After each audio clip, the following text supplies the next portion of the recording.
Welcome back to the Barca Breakdown Podcast. My name is Adam, and I'm here with Yus. Thank you all for listening to us. Some of you might be listening to us for the first time on YouTube. That's kind of our new experiment, so go to @Barca Breakdown on YouTube, and we'll be uploading a separate video just to talk a little bit about what our goals are with YouTube and to get some of your commentary.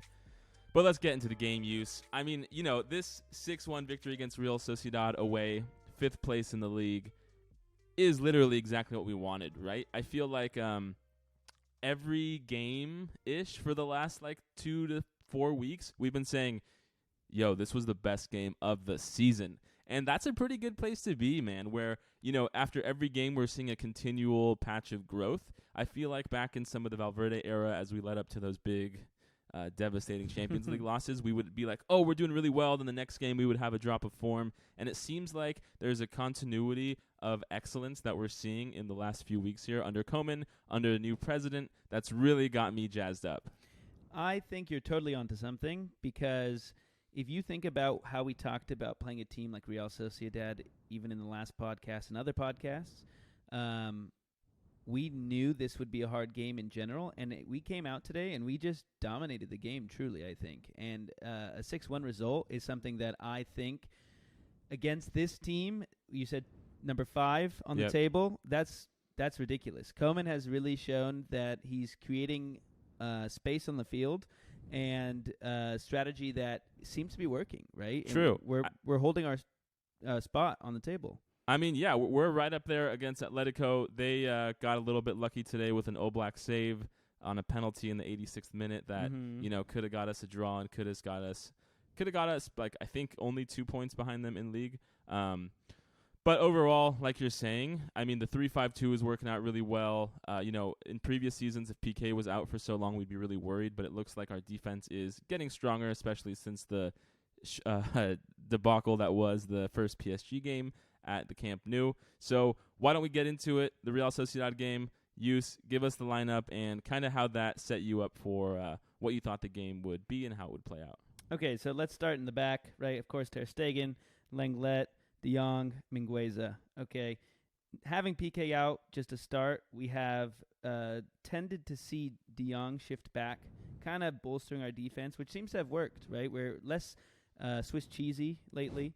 True. And I think another thing that's big is, you saw Real Sociedad have a few chances offensively because they were pressing that back three a lot. Mm-hmm. And, even though we'll get into the moment with De Jong and how he kind of gave Alexander Isak a good opportunity to score, he does help facilitate getting the ball through a press and get the ball up towards our midfield. And so, yeah, even though, last podcast I kind of mentioned that Frankie had good success at the beginning of this year up front, scoring goals and being more attacking minded, there is value 100% in seeing him in that center back-ish role and how he can get the ball out to our midfield. And, you're about to talk about, our midfield, and I think the one thing that I saw as the game came out is hey, we're putting Frankie at the back. We got Busquets in, and I've just noticed that Busquets is playing way better with Frankie in the back three because it seems like there's less of a defensive worry and a less of a chance of Busquets being exposed on the counter. So this 3-5-2 in general has just been working out so well, and it's one of the most clear ways that Koeman tactically has adjusted how the team sets up to give us the success we've seen lately. For sure. And like you're saying about Busquets, today we saw that he did a much better job, right, in the midfield. But speaking of midfield, we had Alba, Pedri, Busquets, Dest, and kind of Griezmann floating around there. Well, actually more Messi, floating around there, right? We saw him kind of facilitate early on. And drift back a bit. Yeah, for sure.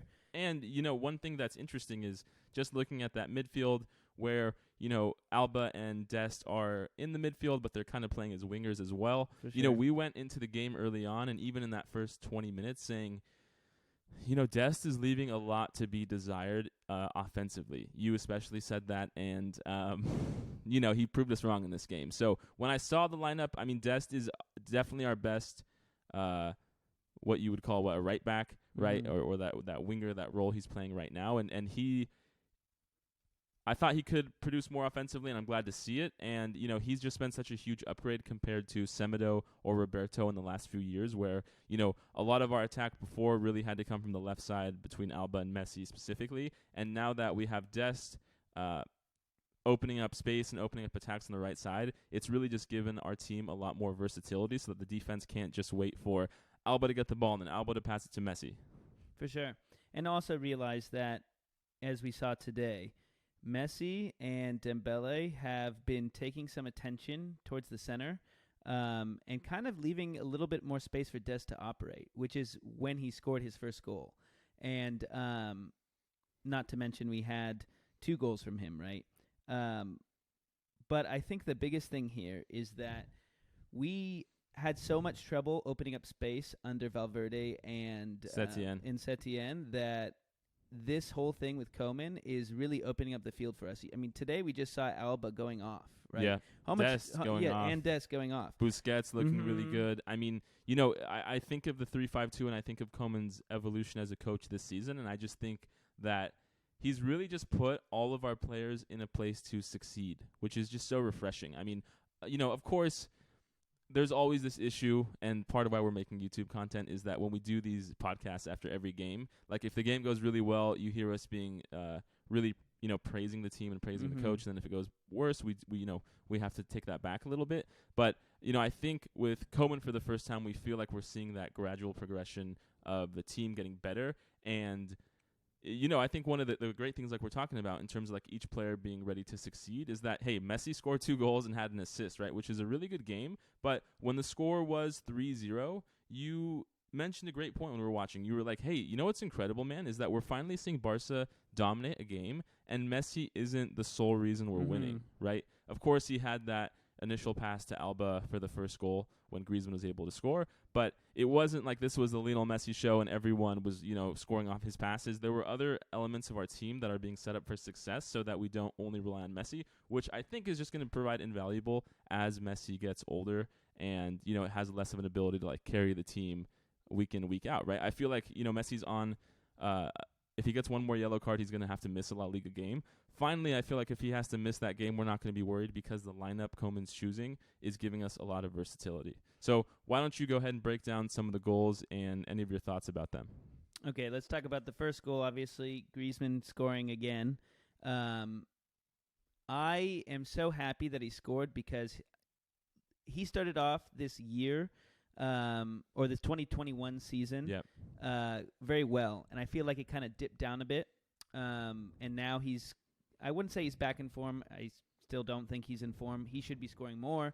But I think that the positioning he's been in has been a little bit better lately, defensively and offensively. Today we saw him run forward, and after Dembele took a shot from a great pass from Alba, that Griezmann was able to put it away. And that was clinical, right? True. We've seen him miss so many opportunities. Yeah, and I think, speaking about Griezmann, there was the goal from Alba to Dest, and that was started because Griezmann did a nice little 1-2 with Pedri, and I think overall you're correct. Like, Griezmann has been putting in a great performance defensively and has a high work rate, which we've said for, a year and a half, even when the goals aren't there, and I'm hoping to see him increase his production offensively, and hey, he scored against Huesca, he scored that first goal today. Dembele, right? I think as we look at that goal, Dembele probably should have put away that chance that Alba gave him. And, he scored later in the game, and he had 1 goal robbed of him by the scum La Liga refs who are clearly trying to get one Madrid team at least to win the title this year. But, that is really the narrative I'm going to look for the most as the season progresses is we need to get Dembele finishing better. And, even though he didn't put away that first one, it was great that Alba was there. I think one of the things that we've been seeing a lot more is at least there's more players in the box ready to put in goals. After the Huesca game, I was kind of saying, hey, I'm a little bit worried that like so many of our goals have to be amazing outside of the box shots by Griezmann or Dembele or by Messi. And this game, we definitely saw more of a offense that had our players running in the box, getting that rebound for Griezmann to put away the first one. That's a great tie to Dest's first ever La Liga goal. Yeah. Right? Think about it. Messi coming down the middle, drawing defenders toward him. Dembele also drawing some away. Now, all these defenders have their heads turned, looking at Messi and Dembele, expecting Messi to give it to Dembele. Dest is sneaking around the right side, wide open, stays onside, receives the ball from Messi. Beautiful finish, right? Yep. I couldn't have, for his first goal, thought it would have been any better. Yeah, his first La Liga goal was wonderful. Mm-hmm. And then, third goal of the game, again, it was the one I was referring to where Griezmann played a 1-2 with Pedri. Pedri drove it up and gave it to Alba. And then Alba did a nice cross that, Dest was able to just knock into the net. And I think one of the cool things, we didn't get too much involved, especially because we took that time off into like the presidential elections and like what Laporta means to the team. But there is a certain energy and almost love for the game and happiness that you can see has picked up a notch. That trend was throughout this year because the team's been playing better. But, when Dest scored his first goal, you saw Dembele really excited.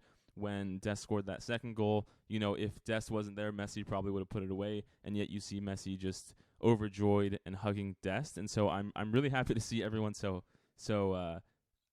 just look like they're enjoying the game and happy to be out there, because we had lost some of that at the end of Valverde's term. And Messi, I mean, every time I see him smile and like look at Dest how he did, and I see him so happy for some of these young players, I just get closer and closer to setting up myself for hurt and thinking that he's going to stay next year. But maybe this is what he needs to stay, right? Like, think of how many bad things were happening where it just made him not want to be there. And so much has changed. And if you think about it, everything that Messi probably loves about Barcelona and the team is coming back. It may be coming back a little bit slowly, but I think that when we're talking about emotional standpoint, in the last 2 years, 3 years, 4 years, the emotional volatility has been so up and down, right? Right now, I feel like we're on a steady increase, and the volatility is very low. It's almost like a beautiful growing stock. True.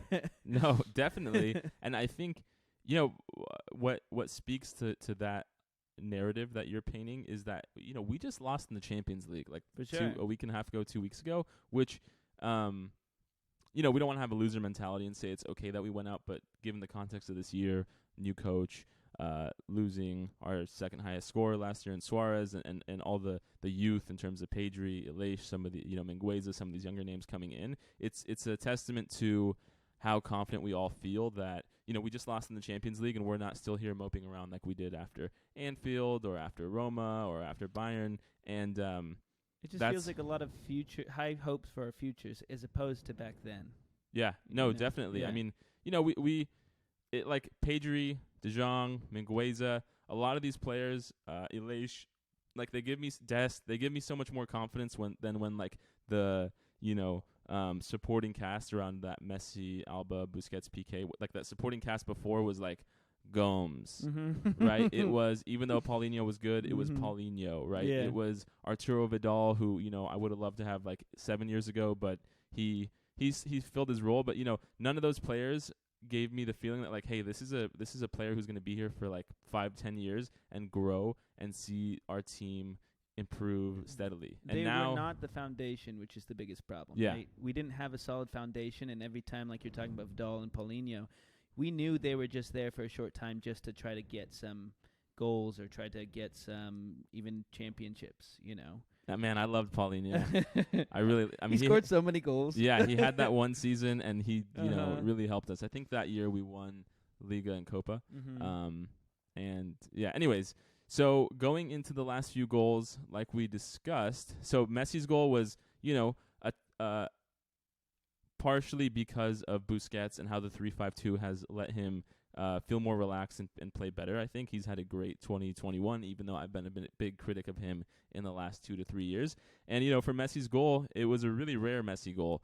Busquets just lofted a pass as Messi made a run, and Messi just, kicked it right into the goal. Beautiful finish.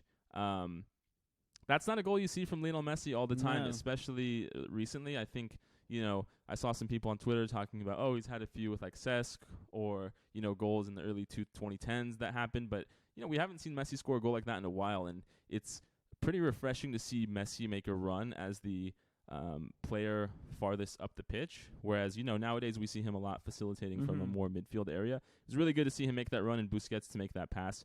That was really something I'm hoping that we see more of. It was almost a Iniesta-like pass to Messi as a young Messi, I think it was.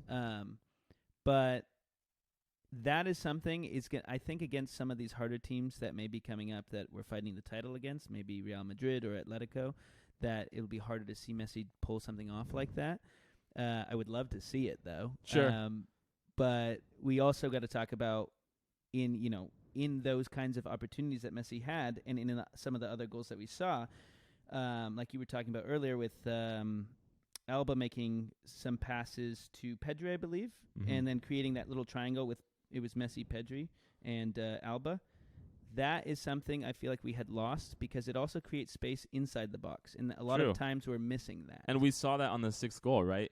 It was an incredible back and forth. I think it was like Mingueza to Messi to Aleix to Messi to Puig to Alba to Puig to Alba to Messi, right? That was a wonderful, wonderful 6th goal for the game. And, I think it was just like you're talking about. There's a lot of one-time passes that harken back to an old era of, Barca under Pep, and I don't want to be one of those people who's sensationalist and says hey, we're back and Barca's back, but overall we are seeing some incredible chances created through ball movement that we didn't really used to see a lot, and that makes me really happy. And then we had talked about Dembele and how after the PSG game we thought he needed to do better finishing. He scored one that they called offside, but the 5th goal was basically him just taking a pass from, Mingueza, like midfield Aleix, almost. I think, nearly midway. Oh, no, you're right, yeah. Nearly midway in the field and just running all the way to the goal and then, shooting it into the bottom right corner. It was really beautiful, and I love Dembele, and I really want to see him succeed, and I don't like a lot of the slander against Dembele that we see out in the Barca fandom, and so to see him put away a goal and feel happy and proud was really good for me. Yeah, the one thing I also think when people criticize someone like Dembele is, one, we got him, and we played him. He was doing well, just kind of learning the Barcelona play style and getting involved in Barcelona. Then he had so many injuries, right? Think about it. Think of how much time he lost on injury that he's just coming back, and I think people just expect too much too fast.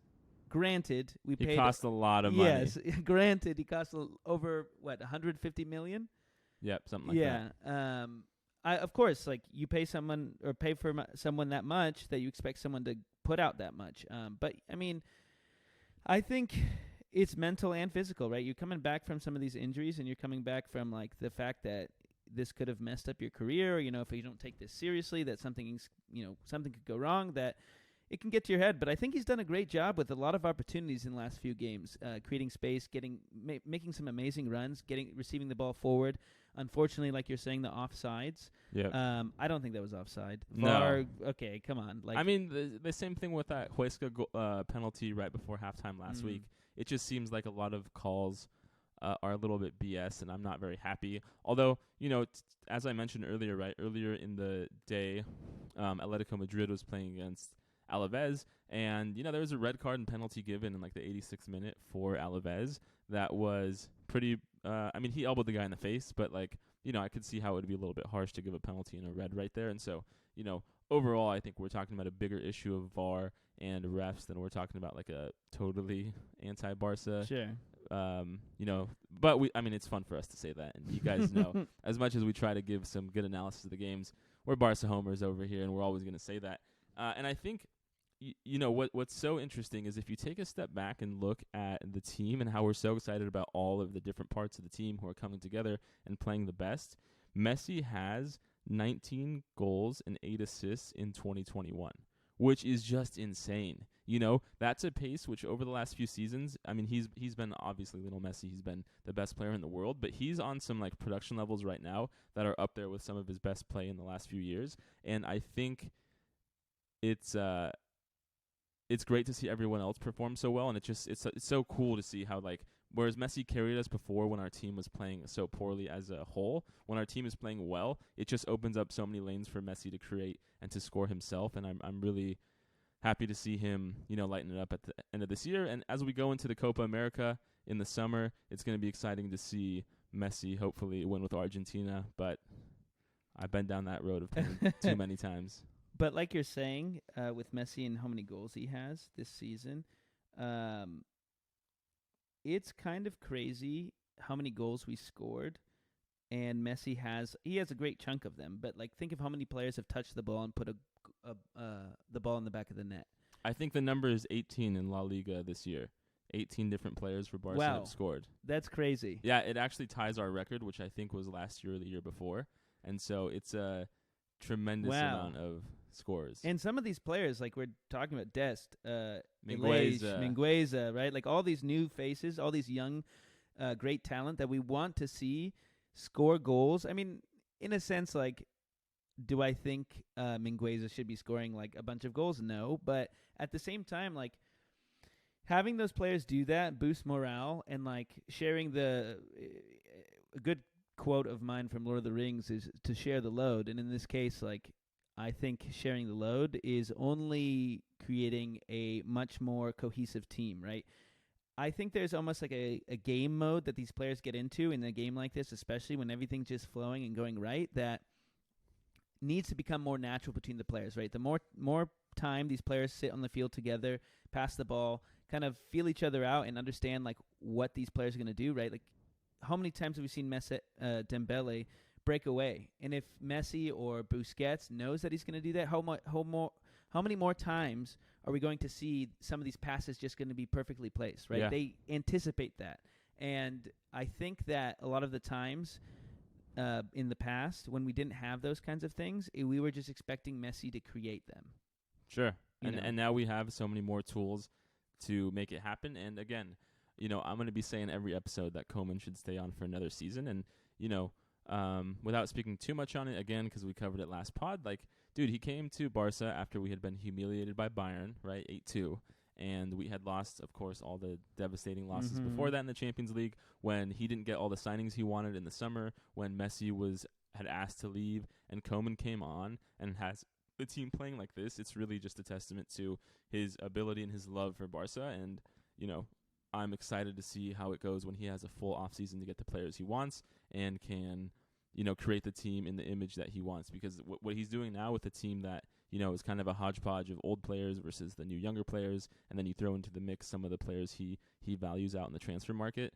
If we can get some money and we can get Haaland, we're approaching, in my eyes, which is kind of crazy to think about, because at the beginning of Koeman's reign, you would have never heard this sentence, right? I like how you just said reign. Yeah, but at the beginning of it, you would never have said that Messi staying with Barca at the end of this year would not only be like his most comfortable decision to make because he loves the team and's been here so long and his family's here, but it also might be the best like footballing move for him to make, right? Because like, dude, there's not a lot of teams out there besides Bayern and besides Man City who are attractive enough to Messi. Attractive enough, and I mean PSG we also have to throw in there. Obviously they just beat us, but like with the youth we have and with the development that I see as possible, like, this Barca is one of the best places to be. And for the first time in a few years, like, I yearn for the next game, right? Like, we don't play Valladolid until the next Monday. Like, I have anguish about that fact.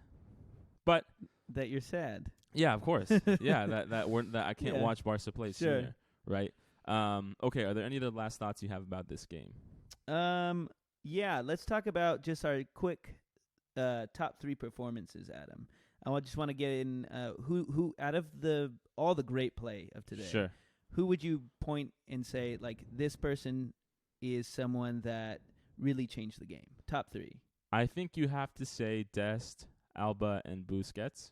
I think, Wow, Busquets. Yeah. I mean, I'm not disagreeing with you, but it's just something I wouldn't expect you to say in a long time. No, I know. I mean, and of course, with any Barca game, you can kind of always go with Messi, but kind of want to stay away from that. But, Dest scoring twice, him creating offense, Alba continuing to be really great on the attacking end, and with Busquets getting that nice pass to Messi and being able to resist some of the press and looking freer and just better overall. I think those are the top 3 that, really came in and showed that, the last few weeks haven't been a fluke, and that like our continued performances are a thing that's here to stay. You know what I really liked is that you said, out of the 3 choices, you said 2 players that didn't score in the game.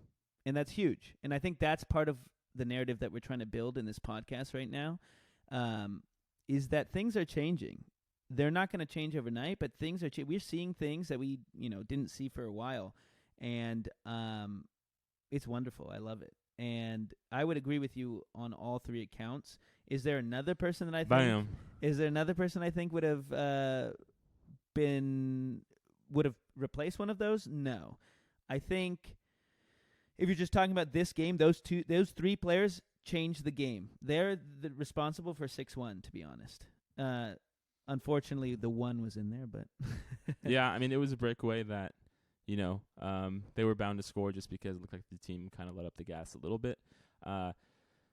We totally forgot to revisit when De Jong just got bodied off. Yeah, and by they almost Isak. scored. Yeah, that's not good. Well, I think we're seeing a little bit of growing pains, which, if the game had ended 1-1 or we lost like 2-1, we would have come back to that moment if Isak had scored and said like, wow, Frankie's not ready for this role. And that can be partially true, right? Playing in this like center back position, he's not used to kind of the normal defensive play you might make, right? He thinks that, hey, he's a master passing the ball and he can get it back to Ter Stegen.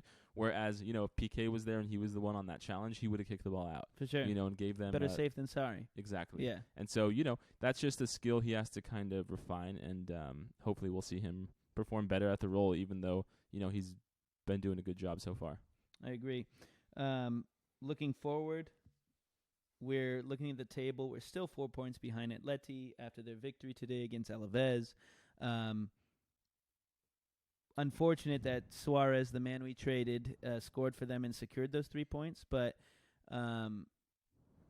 we're still not that far behind. We're doing good. We're not, and I think the bigger thing to say is, and I've watched a lot of Atletico and Real Madrid games this season, is that they're not dominating teams like we did today against Sociedad or we did against Huesca. Like, they are winning these games by the skin of their teeth and not really having like resounding brilliant performances. And so as much as it is going to be a battle for us to get back up, like I do not doubt that Atletico will drop points in at least 2 more games. And hey, if we take a game against both of them, right, we have 1 game left against Atletico, 1 against Madrid, in the form we're in right now, I have no doubt that we're going to beat them both. I have a little bit of doubt. It's a big task, but I mean, with the form we're in, I think we should. And the league is there, man. The league, I if I had to bet money, I would say we're going to win. How much money, Adam? Well, are you going to take the other side? I hope not. No. And what's cool is our most April 10th, we have the Clásico against Real Madrid, of course. And what we've been kind of lucky about is that, going into the Champions League quarterfinal draws, right? We have Man City versus Dortmund. We have Real Madrid versus Liverpool, Chelsea, Porto, and then the big one, PSG, Bayern. What's good for us is that Liverpool, Real Madrid, both of their games are the week before and after the weekend Clásico. And so hopefully with them coming up, they're going to be pretty focused on the Champions League because they're third in La Liga and, they have to spend their resources somewhere. And so I feel pretty good about that Clásico coming up, that they might rotate to play us or they might be exhausted emotionally if they go and lose to Liverpool in the first leg, or they have their mind to the second leg if they squeak away. So, a lot of the situation around that Clásico is really looking good for us. And then, Atletico, of course, when I mentioned those quarterfinal draws, we didn't hear Atletico's name because they lost to Chelsea midweek. I was really hoping Atletico would win just so that they could focus on the Champions League and maybe have some, tired bodies in La Liga. But unfortunately, they're going to be rested up. And so we just have to hope that they continue to, kind of squeak away these victories and hope that a few of these games they draw. Well, for El Clásico, let's talk about Real Madrid just really quickly and the amount of goals being scored for Madrid are almost all by Karim Benzema in the last 4 games. Against Atleti, he scored to tie at 1-1. Against Elche, he scored both goals to win it, and one of them being in the 90+1 minute, right? A lot of these goals are coming late, and they're being scored only by Benzema, and I think that to take out and make sure that we defeat Madrid, we just have to control Benzema. And I think that would be a great thing for Koeman to kind of address. Do I think if we had De Jong, Mingueza, and Lenglet keeping tabs on him, do I think that it's going to be a problem? No, but he can pull off some crazy things. I don't think he will, But I just think that's like the thing to keep in mind. Yeah, I mean, you're totally right. It's Benzema is the one scoring all the big goals. And, I hate on Karim Benzema. He's actually, like, not... Of Madrid players, he's actually, like, one of the least annoying, I would say, right? Like, of course you hate Fede Valverde. Of course you hate Casemiro. I don't even want to mention his name, Sergio Ramos. Yeah, but Benzema. I mean, I don't know. I don't hate the guy, but he's on a good form of run. Like when we had Suarez, there was a lot of like jockeying and narratives, and like people always wanting to hype up Suarez in comparison to Benzema because Suarez is better. But now that he's gone, I'll give Benzema credit. He's been lighting it up lately, and you're right. That's who we have to control. I mean, one interesting question that I don't think either of us have an answer for is, when is PK going to be back? And if PK is back, do we see 3-5-2 with Mingueza, PK, Lenglet in the backfield? And if so, who does De Jong take spot from in the midfield, right? There's some questions I have there about how does the 3-5-2 look when PK is back, but I think that's one of those things where kind of the time will tell. I totally agree. Any last comments, Adam? No, I think that about sums it up. All right. Guys, as we do always, please follow us on Instagram or Twitter at Barca Breakdown. Please put on notifications for our posts, including our tweets, and including when we post any podcasts. Or on our brand new YouTube channel. Sir. There will be a video also coming up asking for your opinions about what content you like, and we hope you will give us some thoughts. Please comment, and we'll address them individually and hope to make you guys more content. Thank you, guys.